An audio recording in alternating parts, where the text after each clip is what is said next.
మచ్చా ఎప్పుడైనా కూడా మీరు ఒకటి గుర్తుపెట్టుకో, నీ కష్టాల్లో ఎవరైతే నీకు సహాయం చేస్తారో, అంటే సహాయం అంటే ఏదో పెద్ద ఒక ₹1,00,00,000 తెచ్చిపెట్టడమే కాదు.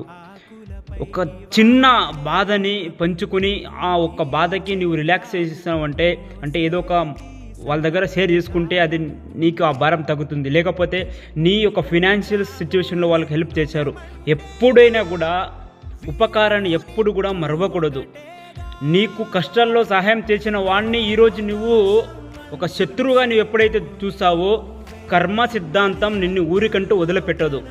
ఎప్పుడైతే నువ్వు నీకు మంచి చేసిన వాడిని చెడుగా నువ్వు ఎప్పుడైతే ఆలోచిస్తావో వాని గురించి 100కు 110% కర్మ నీకు రిటర్న్గా వచ్చి, ఇప్పుడు నీకు సిచ్యువేషన్ చాలా ఫ్రీగానే ఉండొచ్చు, కానీ ఫ్యూచర్లో ఖచ్చితంగా నువ్వు బాధపడతావు. ఇది గుర్తుపెట్టుకో, కర్మ సిద్ధాంతం.